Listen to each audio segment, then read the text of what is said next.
Welcome to History of 40K, a 40K Lorecast series with John Barsati and Brad Chester. This guy. And Alan, also known as Pajama Pants. This guy. This guy. I'm going with the Princess Leia here. today. You do. You look, well, it's more like what would you call the Sith Lord who always has migraines? It's Darth Sion, baby. That's how I live my life. Always in unbelievable pain and broken everywhere, but can't die. Yeah. You've embraced the dark side, and it's mostly in your GI tract. Gross. Yeah, that's what I say. All right. The day is finally here, though. 11 episodes. We finally get to talk about that which shall not be named. 7th edition. 7th edition. Oh, 7th edition, which coincidentally, Alan was the best player in the world during. I don't know about that, but I was good. You did win ITC during 7th edition. You won the ITC during it. I think so, yeah. That would 2016. Yeah. Check the check on the wall. Anyway. I remember that time. So anyway, History of 40K is a once a fortnight show focusing on the history of the game of 40K, tabletop, video games, movies, etc., but primarily focusing on the tabletop game itself. If you like the show, please like and subscribe to it. Leave a good comment. If you don't like it, there's other stuff you can listen to and watch. So whatever. And you can pound sand. Exactly. You can go over that way. But let's get into it. So 7th edition, for what appears to be no clear reason, 6th edition came to a crashing halt on May 24th of 2014. Less than 2 years after 6th edition was launched, it was just gone. GW initially billed 7th edition as 6.5, and the idea was it's going to fix with these small tweaks all the wonky rule sets of 6. Some of it did for about a month. Yeah, well, I don't know. I would just, some of this stuff was busted out the gate. No, yeah, but I'm saying a couple things they did fix from 6, but they basically went, hey, we fixed these 3 problems, but we also put a jet engine on your soap derby box. Let's do this. I was thinking it was more like, hey, we heard your road has a pothole in it. Yeah, cool. We removed your road. That's not really, that's not what I wanted. Yeah, kind of. Well, it was more like, hey, have you ever seen Evel Knievel? You have a pothole, but instead now we got 2 ramps with the rockets and you're going to jump over them. You're like, but I just want to go to my house. You're like, you will after you jump over 200 yards of flaming crocodiles with lasers. Yeah. What I will point out, though, is that after 3 years of 7th edition, we got what I think might be the most significant shift of the game since Rogue Trader to 2nd edition, which was 8th edition. We'll cover that later. Destroyed the game. So, well, let's start with the things that did come in 7th. I want to go with one of my favorites. Well, I got some more stuff I want to get to. Just okay, 1 second. got it. But, all right. But let's talk before we get into it. Oh, I'm excited. You can't stop me. Well, because the cool thing about this is that the plot of the game moved way ahead during 7th. We get the Gathering story Storm was book. Fantastic. Yeah. You get a horde of new codexes. Custodes enter the game. AdMech fully enter the game. Deathwatch enter the game. GSC, Harlequins. Then you get Black Legion, Crimson Slaughter. I mean, there's so much stuff. Models, Gorkanaut, Morkanaut, Murderfang, Crisis Suits, the first ever Primarch, Magnus, entering the game. 7th edition it's funny looking back on it because I didn't play it. Yvrain entered the game with Ynnari. Yep. There's also that. Now, the entire edition basically... Yeah, we're going to get there. Now, the entire edition was based really around the lore at this stage. And, the idea was that the whole galaxy is on fire, desperate times, desperate measures. So, allies will come out of anywhere. And that phrase right there is one of the big issues. That's what I want to start with. Yeah. But allies let me just broke the game. What I love about this, though, is because we're talking about 2014. So 2014, we've got a lot of the internet, and more importantly, the internet's forever. So you can go back and read this stuff. And so May 2014, the internet kind of goes nuts. And I would explain it as a bunch of people making comments of, oh shit, no, No, as the rules started coming out. In fact, Reese Robbins from ITC wrote a review that you can go find, May 24th, 2014, where he effectively just takes down the edition, calling out that you should be banning some stuff. This is before this edition even started, saying you can't even do this. Like, don't even allow this in the game at all. Oh, it's bananas. So ITC had to take over the game in 7th edition for tournament play. That is, it was ITC basically telling you how to play the game because the rules were. Let's just start off with some of the most busted stuff. Because I didn't play this edition. This started the GW biting off too much, and you cannot balance a game that has infinite combinations. Right now, if you only ever played 10th or maybe even at the end of 9th, you have specific keywords. If you're playing Death Guard, it's bubonic astartes, and you can only use these things. There was no keywords. There was just whatever. You could bring whatever. And that started with the addition of allies. And we had regular allies where you could join each other's squads. You had allies of convenience where you could fight next to each other. And then you had, desperate allies where you had to be a little bit apart. You were fighting with each other. And then you had, which actually got banned pretty quickly, which was Come the Apocalypse, which is like the shit that had absolutely no business fighting together. In that article talking about it, some people may not know what the ITC was, but the ITC at this stage was kind of the foremost authority on tournament play. And the day the edition launches, the person who kind of runs that organization says, Come the Apocalypse can never be allowed ever. He was not wrong, actually. It made some whack. Again, you cannot balance. This is what we had when we eventually get to 8th. Yeah. If you have just unlimited things you can do together, a lot of rules weren't meant to be used together. That's why your Come the Apocalypse stuff was nuts. Even Desperate, Alan. You've played a bunch of armies with Desperate Allies. Desperate Allies was the best. Because you would put these things together, and a lot of these we had auras at the time. Well, we still have auras, but we had auras. Cannot believe it. But the thing is but you had you had overlapping auras, but you had overlapping auras with armies that weren't supposed to be together. Overlapping aura. So Alan would come, I'd get a phone call from Alan of, hey, if you play Tyranids and you've got this and you got these Necrons and you put them next to a unit, these 15 rules all coincide and make the guy tough to 0 and he dies. Oh, all right. What? And we had a lot of that from day one. Yeah, and come the Apocalypse was allowed, by the way. It wasn't banned. It wasn't Which ITC. tournaments allowed it? ITC it was. I think it was allowed in ITC. It definitely was allowed in Nova for sure. They had Nova Adepticon let you use them, and a couple others. So Come the Apocalypse, just for people who aren't aware, is what? It was the super jank. It's tons of it's an ally Tyranids and anything. Armies. Yeah. Tyranids and anything. Armies that should never ally. Yeah. Necrons and most anything. To go through it. Yeah. Yeah, but that's what I mean. So it was an unlimited ally. So I could do Chaos Space Marines with Ultramarines. Yes. Those were Come the Apocalypse.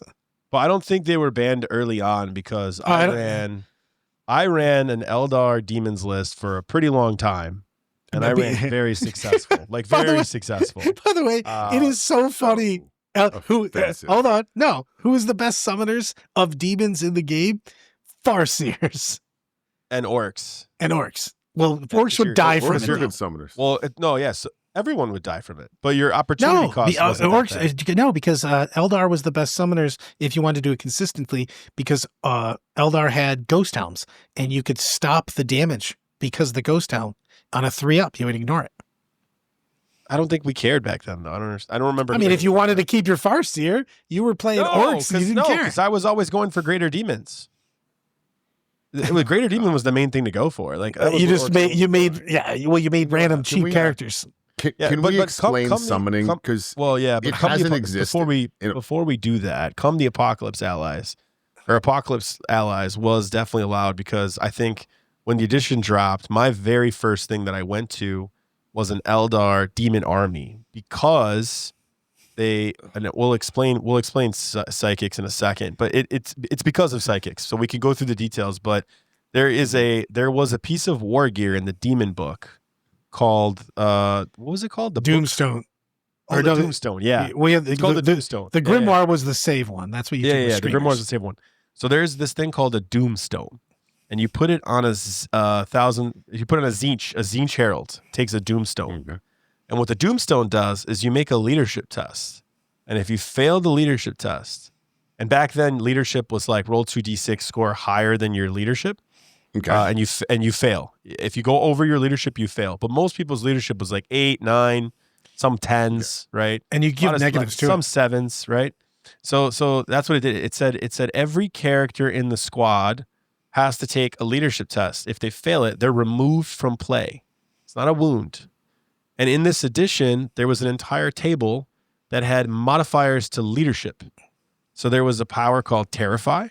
There was a power called Horrify. It wasn't failing. You had to, if you got it to a certain, because it made -2. And when you got what I'm saying. I'm getting there, Brad. I'm getting there, Brad. It didn't remove you. So you hit the unit with like -5 leadership between like a series of powers that all stack. And then you charge it with the unkillable Screamer Star. And now the entire thing has to take a -5 leadership check. Otherwise, all characters die. And the reason why I remember this is because at the time, Barkstar was very famous. And it was an army of like 7 Space Wolf characters with all cyber dogs. But the cyber dogs were also characters.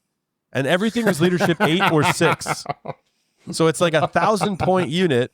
And I would touch it and the whole thing would vanish. Because it didn't just make you die from the leadership. It reduced your stats if you failed it. But anytime you had a stat that went to any stat, if any stat went to characteristic went to 0, you died. You just removed the model. It wasn't. All right, and it was awesome. That is horrible. So we would just basically bump into something. And the question is why Eldar and demons? Well, at this particular time, the way Psychic worked is you would add up all of your warp charges across all of your Psychers. And you would create what we call a warp charge pool. And then with that pool, you can decide to use as many dice as you'd like for each and every power. And you just need to roll 4s to get them to activate. Yeah, it was like you're playing White Wolf stuff. If you're playing Werewolf and all that kind of stuff, success was on a 4 up, whatever. But you had every power had a warp charge, and summoning had you had to get a certain number. If you wanted to get a greater demon, you had to get 16 or something. No, it's 3 4s. You need 3 4s. I remember this edition like the back of my hand. So you need 3 4s. Sorry, you would roll. You would roll on Andy. average. You would roll on average 7 dice for a greater demon because you're trying to get 3 4s. But the craziest thing about this edition was your opponent also got warp charge dice to counter based on their warp charge values. So if you didn't play someone with a high warp charge, they could never beat you because they need as many 6s as you have 4s. Yep.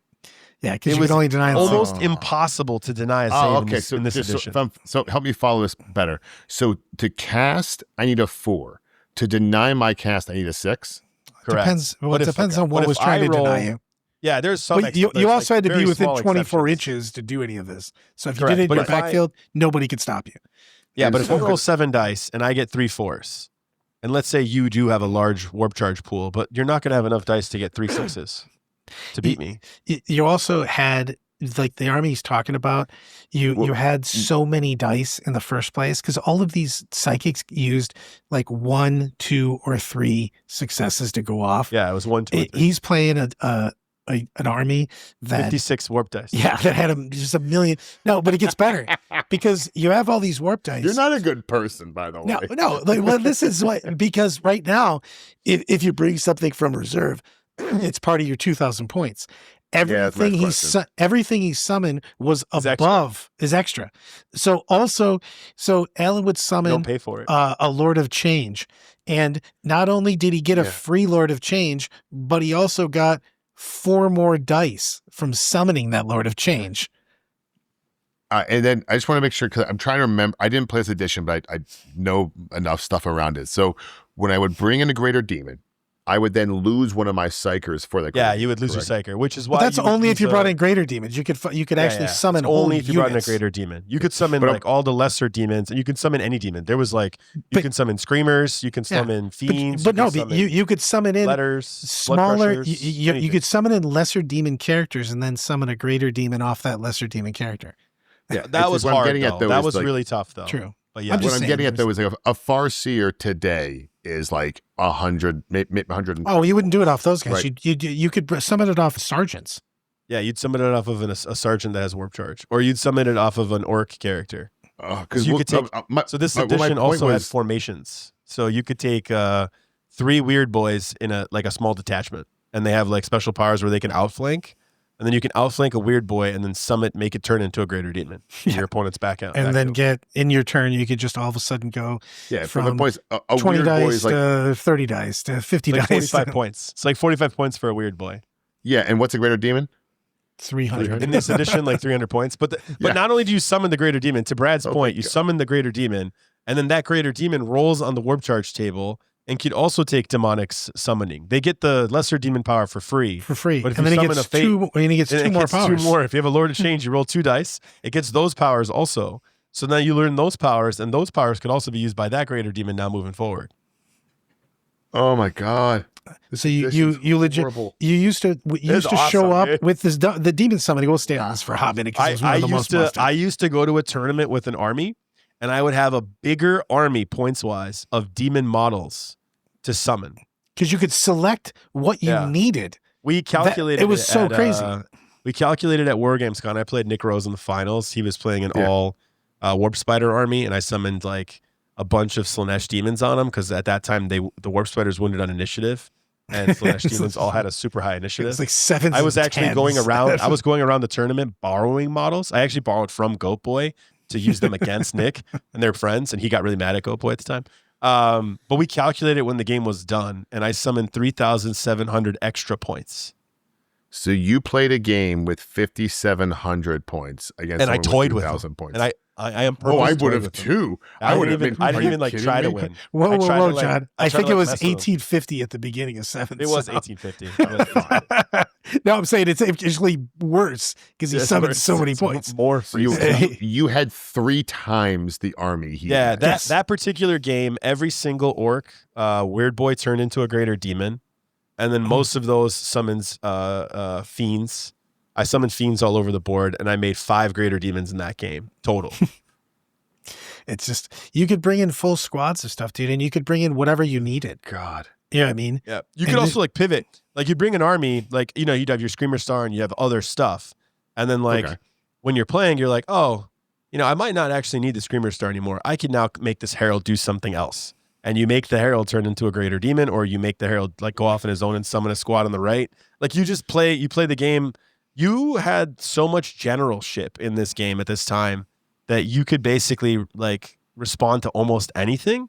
And it was a much harder game to try to navigate what your opponent was going to do, but like the top players could do it. The top Especially players with could- summoning was Well- crazy because you just choose, hey, my opponent's bringing a bunch of big shit, and then you would just summon a bunch of exalted flamers and shoot las cannons at them, and it just you'd grab whatever you needed. You'd grab big stuff, and Was there any functional way to? I mean, I guess the reason what I'm getting to is like I'm not aware of summoning being that dominant in 7th edition. I think of other things as being the more like the Death Star. So why did summoning not just rule the entire edition? because everything, because you had to. Everything was broken in the edition. There were some games if summoning was your only trick and you just didn't get the rolls off before the game started, could be bad. You couldn't pick powers, so powers were random. Oh. So you had to roll them before the game started, and So you if could you just got roll bad. you could roll shitty powers, and there was multiple armies that had 4-up denies. They didn't have there a were ton of armies them, that- there so were like people armies could that there were it is. nice. people could Okay, YOLO yeah. into you, and Yeah, if you, but and if you Brad, but good players would just get out of the range. Like my Screamer Star can move 24 inches. My no, Orc I'm guys just can I'm just outflank. saying like people that I can avoid you couldn't that. just dominate the game sometimes with it. No, I no, mean, no, I Screamer mean, Star, the But to Star is John's dominated point- for all of no, 7. But to John's point, like the reason why you might not have heard about it is because formations took over, and come the Apocalypse Allies probably did get banned at some point because I don't remember playing them towards the tail end. I switched for sure. I was on different things. But formations really took over 7th.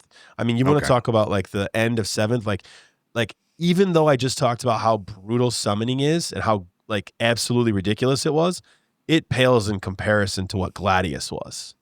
Gladius is a whole new thing, man. War concave and all this shit. Yeah, Gladius and War concave formations, like the last year of 7th, maybe even more than a year.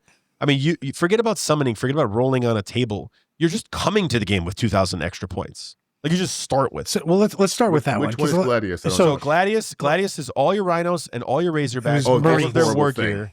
All of their war gear is free. It's free. So you would No, go that, against that like, wasn't the free. They got all the free vehicles. yeah, they got all the free vehicles. So you'd have like 18 vehicles, all filled with good stuff, but they're not paying for any of the vehicles. At all. I remember They would this. take This is- minimum units, the cheapest units you could possibly take, Yeah. and then you would get free drop pods and razorbacks, and the razorbacks would all Right, 'cause have that's what it was. all las las, because it was the las, idea- las Insane plas razorback razorbacks. spam. Insane Yeah. razorback spam. Yes, And then the the, lore was lightning strike, and the idea is we're gonna make lightning strike in the game, and this is where It was so if I remember, so nuts. it was for every unit that you had, they could Yeah. take a transport into battle, and you didn't pay for that transport. It wasn't they Yeah. could. And- They did. They did. Well, no, I'm saying the rule allowed you to. Is what I'm saying. Right. You could. It was a Rule. free. Yeah. So Yeah. you And take your you options- take a 50-point squad and you got an 85 to 100-point razorback. And that was Every that was squad. that was like a gross army for a while. And then And Razorbacks could have las cannons on them. La- Razorbacks las could pla- have they had assault las cannons. plas. Laz Las and plas. Plas. Laz and Plas. Yeah. Yeah. Everyone would have las plas. And then you there had was, war Mechanicum, War Convocation. I haven't Yeah. seen a Razorback in at least. I got 7 25 years. on the shelf to Oh, my I'm right. sure you do. They're stacked on stacked on stacked. And they're very dusty, I assume. Well, you moved at some point. 6 stacks. 6 rows by All right, 6. so let me ask you a 36. question, Alan. Just a fun question. How many of those Razorbacks have you put on the table since you moved to your new house? 0. Absolutely none. I know the Razorbacks. You know what's funny? Let me tell you something funny. Even if I played a game with the Razorback, I probably wouldn't use any of those models. I would just use like a Chimera. Of Ask course Brad. you would. Ask him. He would use the wrong thing for sure, even though he has them.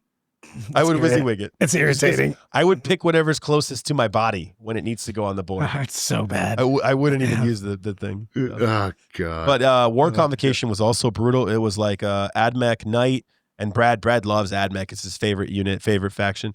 And it was 1,000,000% like free war gear.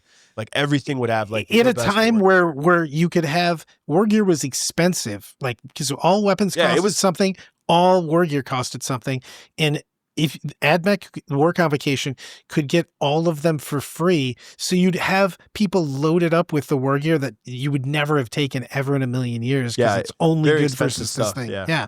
But they'd have everything, so they had the They'd have all answer of it. to They have the answer to anything. They're like literally the toolbox from hell. And like if you added it all up, they were way over the tournament cost, like way over, like 150%. so probably. crazy. Yeah. So they had that, and then like Necrons had a really abusive army with the what is it called? Scarabs. Scarabs. Swarms. Connective Harvest So Swarm. right It was now, an army with Daniel used Yes. to play oh, from God. Sweden, and he would summon like 180 scarabs on you in one game. Like it was just a million. Let's talk scarabs. about what they can. You can't do it nowadays. So like Thank you. back then, what you could do anytime you added a model to a unit, right Daisy chain. now you have to basically make everything be within 2 inches of something that started. Oh, you didn't have to do yes. that. I So know he where would you're going. you'd have 3 spiders plus other things, and you would make scarabs bases, and you would 2-inch Yeah, you can stack walk them. Right, Yeah, because real far. the idea was once I've summoned here, it is now you summon the whole squad. So the whole squad has to be within range of the summoning. No, whatever, well, you right? just add. You would add like Yeah. 3. You'd But add back up to then- 3 spiders, and then you would add 3 more spiders. Yeah. Yeah. Or not spiders, but scarabs, Yeah, the scarabs. swarms, and Yeah, then so you it's would about- We used to you do would this with Necrons before it got nerfed, where you would reanimate your Yeah. Necrons. They would just go forward onto. yeah. something. But this was like more busted because of the fact Oh, that you were adding true. 40mm bases. And you were launching them, so you could get like first turn charges off because you would get all these in the beginning of the phase, and then you would summon them, and you'd put 20 inches out, and then you would charge off that guy. All right. So I think we've touched on some of like the greatest offenders, but let's go a bit more kind of. Those aren't even the greatest. These are just. I fun know. This is what 7th is. 7th is. Oh yeah, all just Riptide offenders. Wing, baby. Riptide, any of the Riptide wing, every baby. formation was bananas. Riptide Yeah, Wing so was let's- 3. You could just jam 3 Riptides with full rerolls and pluses to wound into for any existing, army. just for Yeah. existing. Like, Yeah. it was like, Yeah, how let's close talk do they about have to be to a formations. character? Nah, they don't have to be that close Not to a to be any- character. Nothing. Do you have to be in a certain place on an objective? No. Nah. Just get it. Just get it for existing. You just put that into your armies. So let's talk about formations, because formations never existed until 7th, and they thankfully stopped existing right after 7th ended. And They're basically detachments now. Like now in 10th, detachments are what formations were. Yeah, but they were in addition to what Basically. you already brought, though. It was like it You- was Correct. it was a Yeah. bonus detachment, basically. Yeah, I know, but it's kind of the same thing. This Yeah. is just like make your own formation.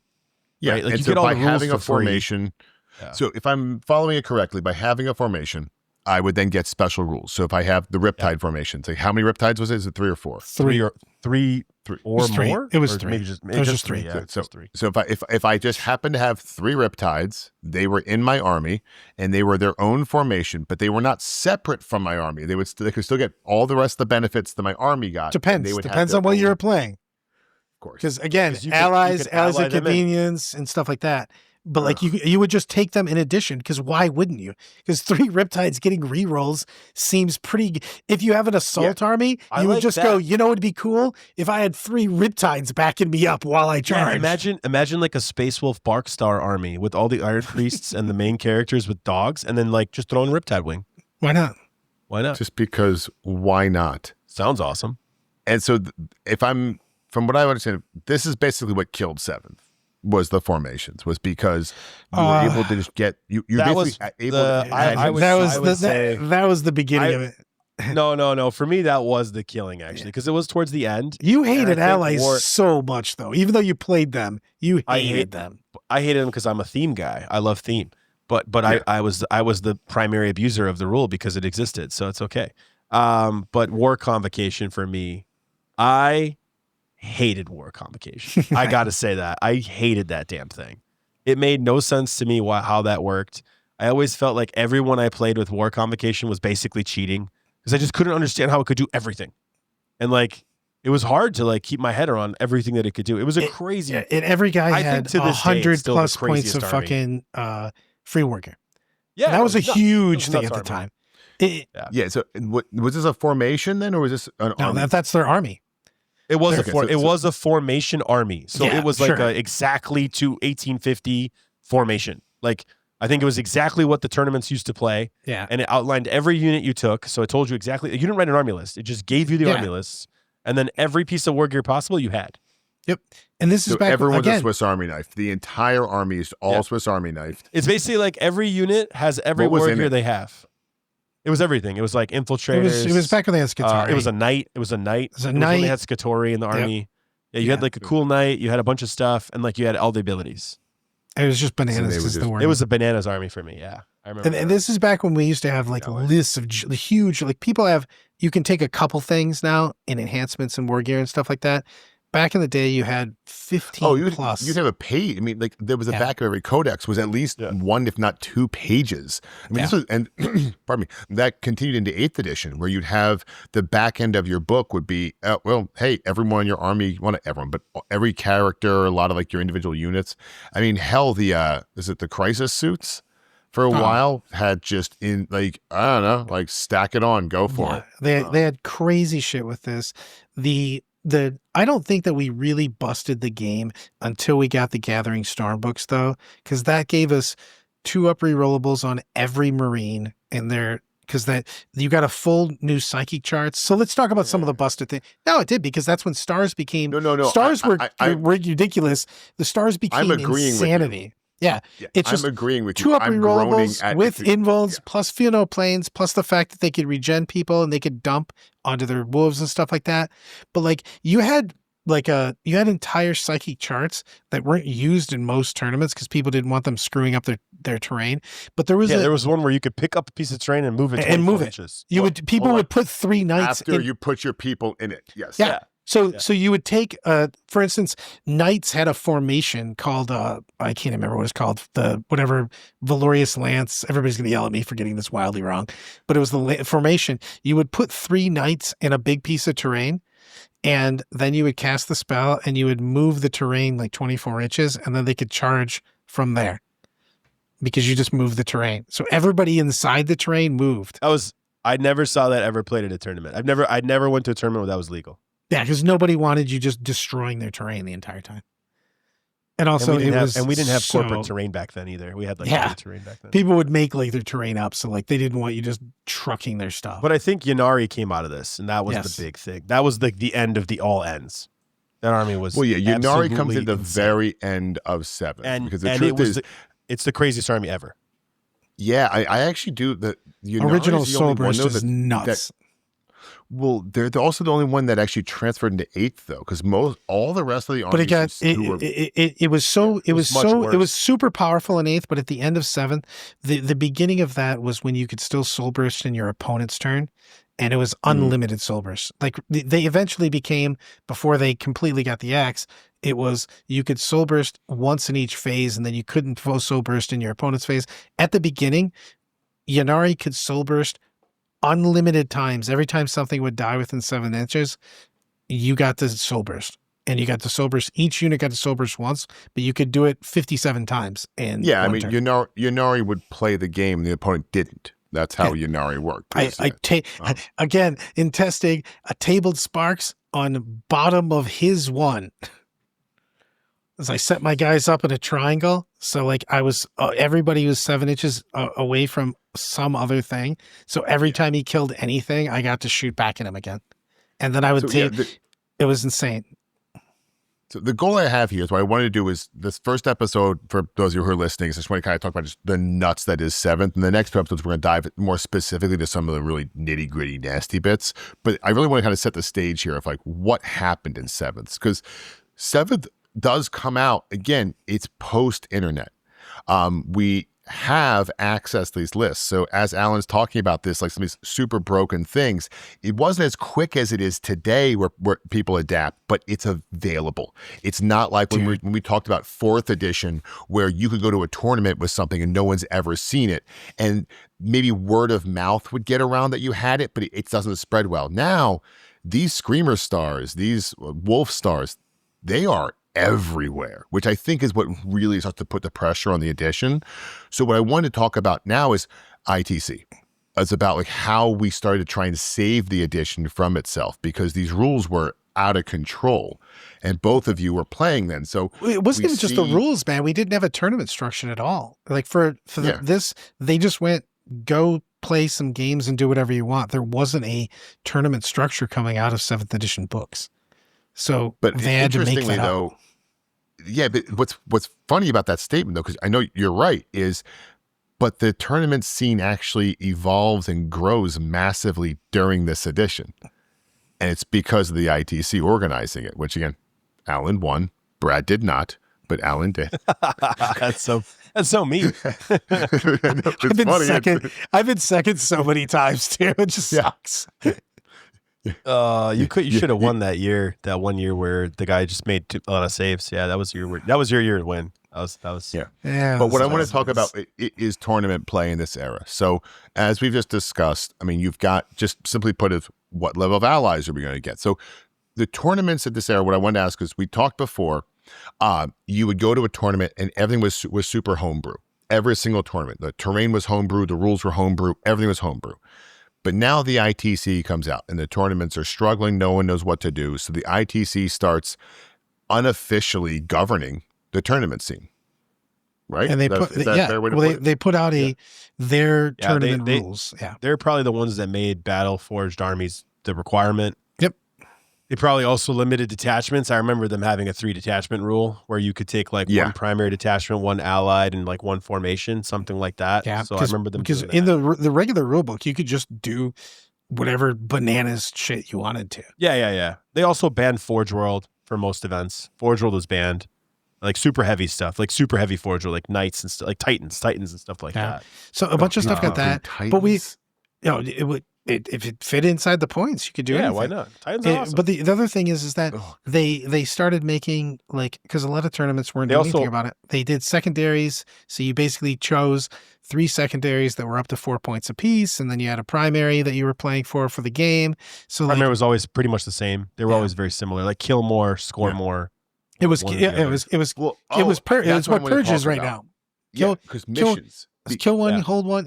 Every mission was every the same mission was primary. kill one, hold one, kill more, hold one, hold more. Yeah, and then secondary stuff. But let's talk about the origin of that, because there were mission cards when this edition launched, and those things apparently had to. Yeah, they had to get. Yeah, man. Remember the Maelstrom We didn't use deck? any of that. Yeah, we didn't use any of that. Right, but it's because of ITC. Because we did for a season at the beginning of it. You remember? Remember Adepticon ran an entire championship and only used Maelstrom. Tabling everyone. Yeah, probably still losing because you never looked at your cards. You were just like, Yeah, you're like, I'm winning 30-0 versus you, Alan. I still think this was the edition where if you got tabled, you just auto You did. lost. It was still. So I didn't need to read it. But it's fascinating because they made mission cards, and you and I, we've talked through a few different editions now where GW would make missions, and then all of the local tournaments would just go, yeah, we're not using any of those, but we'll use bits and pieces of them. Let's talk about this though. Made missions. Yeah, let's talk about the Maelstrom deck, because that's why we didn't. So the Maelstrom deck. So right now in 40K in 10th edition, this current packet that just came out, we have 19 secondary cards. And all of them are playable. They can do stuff. There's a couple. Mark for Death is still terrible, whatever. But like, that wasn't the deck. Dude, you had a gigantic Maelstrom deck if you were just going to play with that. And it was full of the most random shit of all time. And if you only played that, the game was so bananas luck. They actually made it work. So the European Team Championships, now the WTC, made a modified deck of that, which basically is today's secondaries. Like the way the secondaries are today, they did that. So they made the deck into usable. So they would have primaries, and then they would have the cards for secondaries, but they basically took out 3/4 of the deck and threw it in the garbage. They made ITC also nerfed invisibility. I know that. They made it like -1 ballistic skills, basically. No, it was still 10 and 6s for a long time. No, I think eventually they got rid of it. I remember them getting rid of it. They did a whole bunch of weird stuff. It wasn't snapshots only. It was like like your ballistic skills is minus by 1, I think. And then the 2+ rerollable, they made it a 2/3. Like your second save can never be better than a 3. And then and for a while they did it as a 4 at the very, very end. Yeah, I think they did change it to a 4. Yeah, I think you're right. I remember that. Yeah. And then I think they limited like detachment, like. But that was abilities way late though, dude, because we had 7th round for a while. I know. I'm just things thinking were through it. Bananas for a while. Like the beginning to the middle. Yeah, I was of playing 7th. Come the Apocalypse. We already established that. Yeah. I'm talking about what ITC did. Well, you know what we have to touch before we leave today, which is we haven't even mentioned D weapons, which are the ultimate. Holy shit! I don't get to do anything. We'll do D weapons because D weapons and templates. Yeah, D weapons are amazing. But I did find, by the way, some of the Maelstrom decks. I was able to look it up. We had it was 36 cards you had to pull from, and they were trash. With things like hold objective number 2. Yeah, yes. Like it's like you had 5 or 6 objectives, and you got a random. Hey, I love that. And by the way, you also when you put out the objectives were random where you put them. Like literally, they were all numbered, but you didn't go numbers on one. Them, though. But you didn't go 1 was here, 2 was here. I always wanted 5. Yeah, you basically just put them out wherever you get. I handed Alan 3. You'd roll off, and so you're doing 6. You get 3, I get 3, and we put them out. You would just have one guy would have 1, 3, and 5, and the other person had 2, 4, and 6. And you'd put them, and then you draw. Hey, take 5, and Alan's got it as his home base objective. And you're like, well, guess you're not scoring that one. Sucks. And then you just pull, hey, look, I pulled 5 myself. You could also pull it because there was multiples of an objective in the deck. So you could go, okay, here's my 2 cards. You got take 5 and do something else. Cool. I got 2. I think it was 2 take 5. Cool. I think it was take 5 and defend 5. Yeah. Oh no. It's so dumb. I don't know. I forgot. We didn't really play that deck too much, but I can tell you, ITC really did. Like those guys really spent a lot of time on each and every rule, and they took like feedback from the community pretty seriously, and they made like a whole packet. I think it still exists. You could probably get it off the internet. They changed it. They got updated quite a bit. I'm looking at it right now. Yeah, I mean, I'm actually looking at it right now. Okay, Yeah. So The packets, I think they did a lot of stuff. Yeah. They did a lot of great stuff, and they actually invented something that for those of us who played in 8th edition and then into 9th edition, and we still get hints of this in 10th, they created it, which was hold one, hold more, kill one, kill more. It's Purge. That's That what became- Purge is today. Yeah. That's how we just played the game for. Yeah, I mean, every single game. I want to give them credit, but I'll take some right now away from them. Like, what else are you going to really do? You know, like it's a game with little miniatures on a table. You're going to kill something. You're going to hold something. There's not really like, you're not going to come up with some ingenious way to score. Oh yeah, like that's a pretty common thing. You know, like it's kind of like, hey, there was a banana on the table. My kid ate it. He's a genius. But the thing is the way, but the way they made it. This is sliced bread, Alan. Like you slice bread. Yeah, come on, man. But now, what I will say, what I will say, to give credit, I'll give credit this way. This is how I'll give credit. Who knows whether or not GW would have had the interest to re-engage with the community if ITC did not grow their tournament circuit during this time. If the ITC didn't do what it did, would GW even be involved? Would Mike Brandt even have a job? We don't even know, right? They might not have cared about the tournament circuit. So, like, maybe he should call Reese every day and thank him for the position that he has, right? Like, that's how I'm thinking about it, right? Like, he created an entire industry within the organization by creating a market. Like, this market came out of ITC's nurturing. It's like a plant, you know, in a kitchen during a winter month, right? You got to take care of it. You got to nurture it. And then when they come back in summer to take the actual plant, the fruits off of it, right? Who really deserves the credit for that? You know, that's kind of how I would look at it, at least. That's fair. Brad's like, I'm not touching that with a 10-foot Yeah, pole. no, we were all like, Brad and I are both avoiding this one. We know what's really going on here. Nope. And I respect it. Not doing any of that. But I do think the important thing of the ITC, though, to your point, though, Alan, is the hold one, hold more, kill more thing. It also allowed them to balance the game, though, because that's why you couldn't balance 40K is when the way you score and the way you achieve 100%. things becomes too diverse. Then it's just it's not even whack-a-mole. It's blindfolded whack-a-mole with just you cannot figure this out. So by simplifying it down. Unfortunately, by banning Forge World, I'm more say unfortunate because I think Forge World models look awesome. Rules are a little suspect, but they look awesome. If they're not warped, yeah. But honestly, I don't know if you were going that direction, but I like when two players have to do different things to win. I actually think that's really cool. Like when you go to a tournament and one person's playing progressive, I'll give kudos where they're due. Nova, right?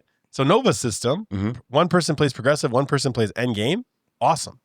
Like, really cool experience. You could also be taking, like in the secondaries, you have 3 secondaries. I could take 3 completely different secondaries than you. I love that. I love the fact that like one person needs to kill something, one person needs to keep something alive. Like that stuff's really cool. Because we're jumping ahead like 7 episodes here, but that became one of the challenges in 8th edition was people would build lists to make it so you couldn't get kill more on them. In effect, I know. It was like you began to people learned how to work the system. So the way you counter that is you just have so many different varieties of how the mission can be set up. It's not 6 rounds of this, right? It's like we're gonna have 6 rounds. 2 of them might be what you think. 2 of them might be slightly different, and 2 of them might be even more different, right? Like you have to create variety in an event so people can and that's what we have strategy outside of the game. Well, that's what I would argue. I think what we have now in 10th edition is really nice in the sense that I think the way the missions are written are good. My issues with 10th edition is the terrain is monotonous. The armies are kind of monotonous. That's more my issue with 10th edition. But I think the missions are the best they've ever been in the sense that I can pick fixed secondaries. I can go variable. I can build an army that's going to say, all right, I'm not going to kill very much, but I'm going to score 90 points. My type setup. I like that. I think it's cool. And it's on you as my opponent to solve that mystery. Break apart this box. And I think 7th edition probably did have some of that in it. It's just the problem with 7th edition just was so busted on top of it that, because let's actually close on this. top players, because we talk about this a lot in 6th and in 5th in these editions, there's always been a separation from like what I'll call the me's. I'm a B, on a good day, a B+ player. And then you have the A+ players. And that distance is a gulf in normal editions. It has come down in more recent. So in 7th edition, the top players, could you just run through people? Grand Canyon. I don't even know I don't know what it is today. So Brad can comment on today. Yeah. But in 7th, the difference between like even the top players was big, like very big. So like even the players who are like legitimately like the best 50 players, like 1 in 50 is huge difference. Like wow, huge. Even like 1 through 5 and like 25 through 30 is a huge difference in this time. Like but there was some people doing some. You really did have some lists. Stuff. You had some list shenanigans for one, so certain people could play certain stuff. But they're yeah. No, but some of the stars wasn't this like Lictor Shame also? Like wasn't Naden running around with Lictor Shame at this time? Yes, because he wanted to do. I mean, that dude. He wanted to do Naden stuff. He would pretzel your mind. Like there's nothing like no one's touched. Like you're not beating him in this edition. Like. It's not even close. Like Naden was bringing like stuff where you're like, I have no idea how that works. Yeah, like you know what I mean. Like there's just some people in certain editions, and this is one of those editions where I think the really top level players were just so far ahead.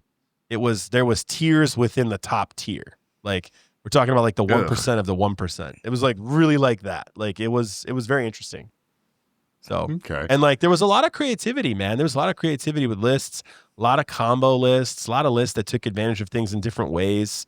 Like when the ITC got involved and then Frankie and Reese made the community even grow faster with all their events, you would have like people gaming their system, but you couldn't game it as well as you can game it now.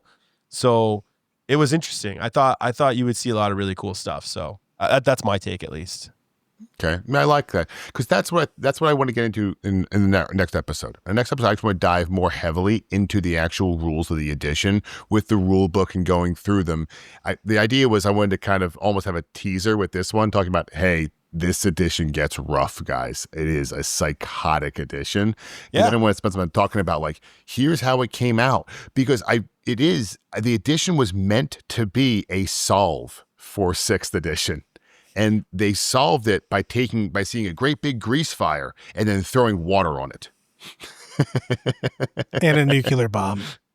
Yeah, and then adding lighter fluid to it because it spreads so much. They thought, well, what if we make the fire big enough that it eats itself?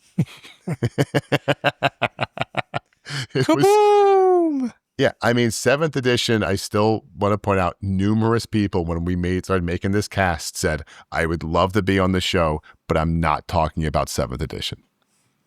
Yeah, whatever. I think it's awesome because I didn't play it. But I think that's a good spot to stop for now and keep this one a little bit shorter. In 2 weeks, we're going to be back. We're going to talk much more in depth about some of the rules and kind of do a more of an in-depth breakdown of each of these pieces and how they were abused by the 2 people I'm on the cast with. What? Yeah. I don't think Brad was that abusive in this edition, to be honest. He was you told him what to do. Nah, I didn't tell him what to do. He always had his own thing. The best part is where Brad tries to give me advice on what to do for an army, and then I show up with something completely different that opposite. He's never even heard of. Yeah. We'll sit down on I'm going to end with this. We literally would be on a phone call, super long, breaking down exactly what the best thing for Alan to take to a tournament is. He agrees with me, talks about what specifically he should bring. Is like, I'm 100% doing that. And then the day before the tournament, he decides he's taking something that has nothing to do with that and shows up at the tournament. Yeah, that sounds about right. I mean, Alan, the first time I met you, you got up at 1:00 in the morning and drove to a tournament and grabbed the models on the way. Yeah. Seems legit. Oh yeah, that's true. Yeah, to play in a GT that you took second. That's right, you took second. Yeah. Yeah. Anyway, all right. With that, John Barsotti, Brad Chester, this guy, and Pajamas. Nice. Yeah, all right. See you guys in the fortnight. See ya.